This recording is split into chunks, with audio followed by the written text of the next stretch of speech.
Okay, இன்னைக்கு ரியல்மியோட 14 Pro Plus unboxing தான் பார்க்க போறோம்.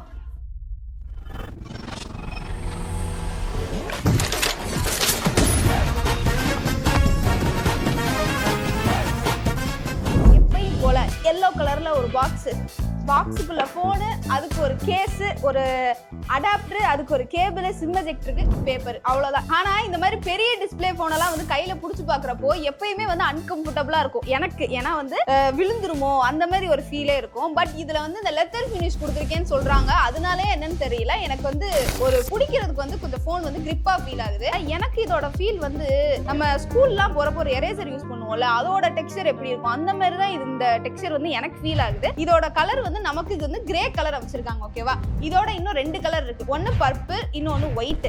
எனக்கு அந்த ஒயிட் மேலதான் ஒரு கண்ணு. ஏன்னா அது வந்து 16 டிகிரி கிட்ட வந்து குறைஞ்சு டெம்பரேச்சரோ இல்ல தண்ணியோ போகுது, அதுல அந்த போன் இருக்கு அப்படின்னா அந்த ஒயிட் கலர்ல இருந்து வந்து ப்ளூ கலரா வந்து சேஞ்ச் ஆகும். அந்த மாடல் அமைச்சிங்கன்னா நல்லா இருக்கும். சரி, அதெல்லாம் போகட்டும். இதோட திக்னஸ்னு பார்த்தோம்னா 8.29 mm. அந்த ஒயிட் கலர் போன் இருக்குல்ல, அதுக்கு 7.99 mm. போன வட்டி கம்பேர் பண்றப்போ இந்த வட்டி நிறையவே திக்னஸை குறைச்சு கொடுத்துருக்காங்க. அண்ட் பெசல்ஸ்மே 1.6 mm, அதுவும் அல்ட்ரா ஸ்லிம் பெசல்ஸ்னு சொல்றாங்க. இந்த போனை யூஸ் பண்ணி பார்க்கறப்போ எனக்கு நல்லா ஸ்மூத்தாவே இருந்துச்சு. ஆனா போன வட்டி 2000 nits ஸ்பீக் பிரைட்னஸ் கொடுத்தீங்க, இந்த வட்டி 1500 nits தான் கொடுத்துருக்கீங்க. அது ஏன், எதுக்கு இந்த டவுன் கிரேடு? இப்போ சப்போஸ் வெயில்ல போய் நின்று யூஸ் பண்ணணும்னா நான்லாம் யூஸ் பண்ணி பார்த்தப்போ எனக்கு அந்த அளவுக்கு டிஸ்பிளே தெரியவே இல்லை. என்ன தெரிகிறது? அவன் 3000 4000 பீக் பிரைட்னஸ் போயிட்டு இருக்கான்.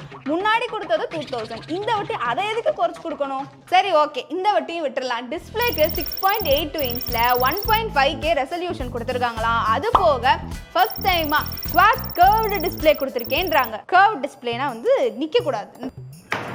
நிக்கல, இன்னும் ஒரு வாட்டி நிக்கல. சரி, ஐ கேர் ப்ரொடெக்ஷனுக்கு 3840 Hz PWM கொடுத்துருக்காங்க. அண்ட் ஃபிங்கர் பிரிண்ட்டுமே நான் லைவாவே வந்து டெஸ்ட் பண்ணி காட்டிடுறேன். ஸ்பீடா இருக்கா, ரொம்ப ஸ்பீடா இருக்குன்னு சொல்ல மாட்டேன், ஓகேவா இருக்கான்னு ஃபேஸ் அன்லாக்கும் இருக்கு. இந்த பட்ஜெட்ல ஏகப்பட்ட பேர் டால்பி அட்மாஸ்லாம் கொடுத்துட்டு இருக்கான். நீங்க டியூவல் ஸ்டீரியோ ஸ்பீக்கர் கொடுக்குறீங்க சரி, ஆனா அதுல பாட்டு கேட்க கொஞ்சம் நல்லா இருக்கணும்ல. சத்தியமாக இதில் நல்லா இருக்குன்னு நான் சொல்லவே மாட்டேன், பரவாயில்லாமல் இருக்குது. சில பாட்டெல்லாம் கேட்குறப்ப இந்த ரேடியோ செட்டில் வந்து கொஞ்சம் கேட்குற மாதிரி கரகர கரகர கரகர கரகர கரகர கரகரன்னு தான் இருக்குது. கால் குவாலிட்டின்னு பார்த்தோம்னா ஓகே நல்லா தான் இருக்கு. நாய்ஸ் கேன்சலேஷன்லாம் கொடுத்துருக்காங்க. இந்த ரியல்மி லேப் இருக்குல்ல, அதில் இந்த ஹார்ட் ரேட் செக் பண்ணிக்க முடியும். அப்புறம் இந்த டியூவல் மோட் ஆடியோ, முக்கியமாக எஜெக்ட் வாட்டர் சம் ஸ்பீக்கர்னு ஒரு ஃபீச்சர் ஒன்று கொடுத்துருக்காங்க. எனக்கு இது ரொம்பவே பிடிச்சிருக்கு. ஏன்னா இது சில ஃபோன்ஸில் மட்டும்தான் இருக்குது. இந்த ஃபோனில் கொடுத்தது ஒரு நல்ல விஷயம். இதுக்காகவே போய் நம்ம வந்து ஆப் ஏற்றுறதோ இல்லைன்னா அந்த யூடியூப்ல ஆடியோ ப்ளே பண்ணி தண்ணியை வெளியே எடுக்கிறதோ அந்த மாதிரி எதுவுமே இதில் தேவையில்லை. ஆனா இந்த ஃபீச்சர் இவங்க கொடுத்ததுக்கு முக்கியமா ஒரு காரணம் ஒன்று இருக்கு, அதை நான் அப்புறமா சொல்றேன். ப்ராசஸருக்கு Snapdragon 7S Gen 2 கொடுத்துருக்காங்க. Sorry Snapdragon 7S Gen 3. ரொம்ப பெரிய வித்தியாசம்ன்றனால எனக்கு கொஞ்சம் குழப்பமாயிருக்கு. அதே மாதிரி ஆண்ட்ராய்டுமே போன வட்டியோட இந்த வட்டி கொஞ்சம் நிறையவே ப்ராமிஸ் பண்ணி ஒன்று சொல்லியிருந்தாங்க. அவங்க என்ன சொன்னாங்களோ அதே தான் எங்களுக்குமே வந்துச்சு. அண்ட் நாங்களும் கிட்டத்தட்ட ஒரு 1 மணி நேரம் கேம் விளாண்டு பார்த்தோம்ப்பா. லேக் சுத்தமாகவே இல்லை. அதுவும் இல்லாமல் டெம்பரேச்சர் வந்து எங்களுக்கு கொஞ்சம் ஜாஸ்தியாக தான் காட்டுச்சு, ஆனால் ரொம்ப ஜாஸ்தியாக காட்டலை. ஏன்னா இதில் வந்து 3D VC கூலிங் சிஸ்டம் கொடுத்துருக்கனால அந்த அளவுக்கு டெம்பரேச்சருமே ஹை ஆகாது அப்படின்ற மாதிரி சொல்கிறாங்க. ப்ளஸ் பேட்டரியுமே கிட்டத்தட்ட 1 மணி நேரம் விளாண்டு ஒரு 10% தான் குறைஞ்சிருந்துச்சு. அதுவும் இல்லாமல் அதில் GT மோடுன்னு சொல்லிட்டு ஒன்று இருக்கு. அதை நீங்க ஆன் பண்ணி விளையாண்டீங்கன்னா இன்னுமே அந்த கேமிங் பெர்ஃபார்மன்ஸ்லாம் சூப்பரா இருக்கு. ஆனா என்ன, கொஞ்சம் பேட்டரி கொஞ்சம் பிடிக்கிறான். ஸ்டோரேஜ்மே நல்லா தான் கொடுத்திருந்தாங்க. முக்கியமா அந்த ப்ரொடெக்ஷனுக்கு வந்துருவோமா, போன வட்டி கார்னிக் ஒரு லேக்ல 7i கொடுத்திருந்தாங்க. அதே தான் இந்த வட்டியும் இருக்கு. நம்ம நார்மல் யூஸ்க்கு கீழே போட்டாலும் ஒன்றும் ஆகாது, மிலிட்டரி கிரேட் சர்டிபிகேட் கொடுத்திருக்கேன், ஷாக் ப்ரூஃப் கொடுத்திருக்கேன், அப்படி இப்படின்னு என்னென்னமோ சொன்னாங்க. ஆனா நம்ம டெஸ்ட் பண்ணி பார்த்துடலாம்.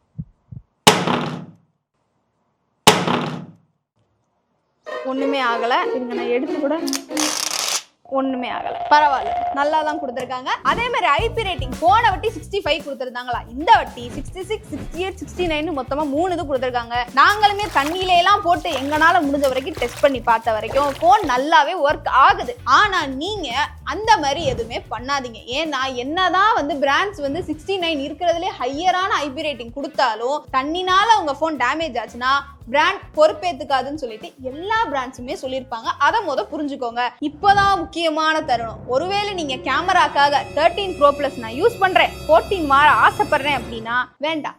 ஏன்னா போன வட்டி என்ன கொடுத்தாங்களோ அதே தான் இந்த வட்டியும் இருக்கு. மெயின் கேமராக்கு 50 MP கொடுத்தாங்களா, போன வட்டி LYTன்னு சொன்னாங்க, இந்த வட்டி 50 MP ல IMX. அதே தான் பெரிஸ்கோப்புக்கும், போன வட்டி 50 MP LYT, இந்த வட்டி 50 MP IMX. இதுல 2x ல லாஸ்லெஸ் ஜூம், அப்புறம் 3x அப்புறம் 6x எல்லாம் நாங்க எடுத்து பார்த்தப்போ ரொம்பவே டீடைலா நல்லா ஆப்டிமைஸ் பண்ணியே கொடுத்துச்சு. அப்படியே அந்த 120x ல டிஜிட்டல் ஜூம் ட்ரை பண்ணி பார்த்தோம். அவங்க ப்ரொமோஷன் பண்ண அளவுக்கு அப்படி இப்படின்லாம் இல்லைனாலும் ஓகே தான், பட் இன்னுமே நல்லா கொடுத்துருக்கலாம். வீடியோக்குன்னு பார்த்தோம்னா சாரி ஃபர்ஸ்ட் செல்ஃபி பார்த்துரும். 32 MP ல செல்ஃபி கொடுத்துருக்காங்க.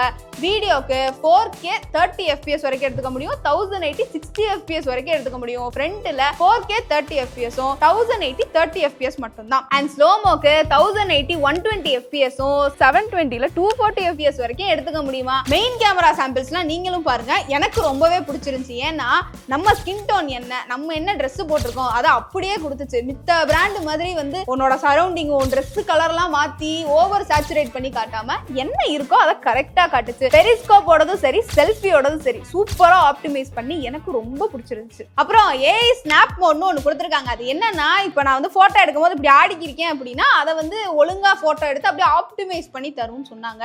இந்த போட்டோ வந்து நான் சைட்ல இங்க போடுவாங்க பாத்துக்கோங்க. ஏதாவது ஒரு AI மோடு வந்து கொடுக்கணும்னு கொடுக்க கூடாது சரியா. மேல வந்து ஒரு பட்டன் இருக்கும், அதை அமுக்கு, ஆனா நீ போட்டோ எடு ஒண்ணுமே ஆகாது. இது எதுக்கு, கொடுக்காம இருக்கலாம்ல.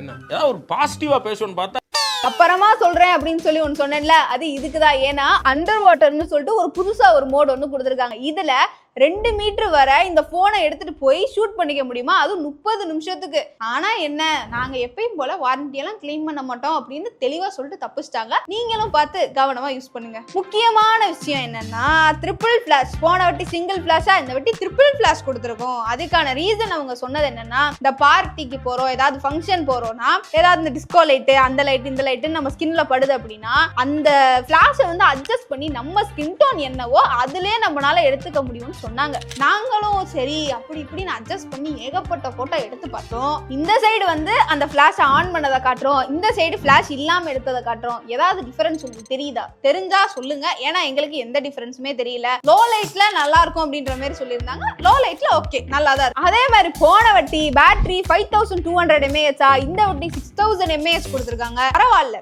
mAh கூட்டி கொடுத்துமே வந்து கொஞ்சம் ஸ்லிம்மா கொடுத்துருக்காங்க, அது good. And 80 watts fast charging support சார்ஜரோட கொடுத்துருக்காங்க. முக்கியமா கடைசியா இதோட பிரைஸ்னு பார்த்தோம்னா எனக்கு தெரியாது, ஏன்னா நான் வந்து எம்பார்கோல இதை ஷூட் பண்ணிட்டு இருக்கேன். போன வட்டி 31,000க்கு வந்து லான்ச் பண்ணாங்க. இந்த வட்டியும் அதே பிரைஸ்க்கு லான்ச் பண்ணா நல்லா இருக்கும் நான் நினைக்கிறேன். ஏன்னா அவங்க நிறைய விஷயம் சொல்லி அந்த விஷயம் இதுல ஒர்க்கே ஆகல. போன வட்டியோட இந்த வட்டி பெரிய அப்கிரேடும் இந்த போன்ல எதுவுமே கிடையாது. அண்ட் இந்த போனோட லாங் டேர்ம் ரிவ்யூ வேணும்னா கண்டிப்பா நிறைய பேர் கமெண்ட் பண்ணீங்கன்னா அதையும் போட்டுடலாம். டாடா.